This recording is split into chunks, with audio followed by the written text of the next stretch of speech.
இந்த அழகு தாவரம் அப்படின்றதுக்கு முன்னால் நமக்கு பெரிய விஷயம்னா இது மனம் தொடர்பான வியாதிகளில் நிறைய பயன்படுத்தப்படுது.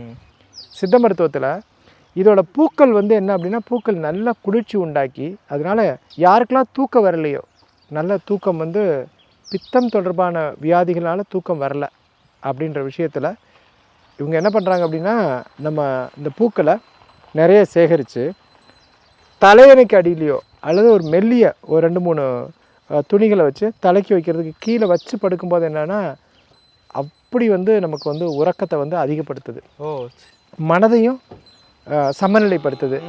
அதுக்கெல்லாம் மேலே நமக்கு வந்து என்ன அப்படின்னு சொன்னால், ஒரு இயற்கை சூழலில் பித்த உடம்பினருக்கு இருக்கக்கூடிய எரிச்சல், பித்த உடம்புனா என்ன பண்ணுவாங்க, நல்ல எரிச்சல், கண் எரிச்சல் இருக்கும், பாதத்தில் எரிச்சல் இருக்கும்.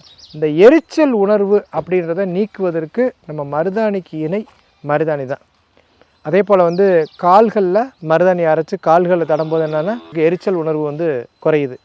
அதே போல் நமக்கு வந்து மருதாணி வந்து என்னென்னா கதிர் இயக்கம், இன்றைக்கி நிறைய செல்ஃபோன் ரேடியேஷன் இருக்குல்ல, இந்த கதிர் இயக்கம் தொடர்பாகவும் இந்த மருதாணி வந்து இந்த கதிர் இயக்கத்தை வந்து தடுக்குது.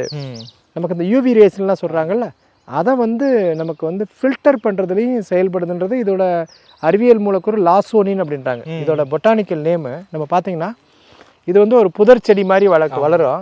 நம்ம இங்கே பார்த்தீங்க அப்படின்னா அழகாக இருக்குது பாருங்களேன். இதோடைய விதைகளும் மருத்துவ பண்பில் இருக்குது.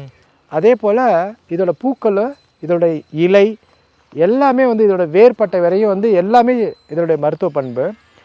இதில் நமக்கு குறிப்பாக பார்க்குறது வந்து இதோடைய இலையை நம்ம அரைச்சி பூசுவதன் மூலம் நமக்கு முதல்ல என்னன்னா யூவி ப்ரொடெக்டன்ட் அப்படின்றாங்க.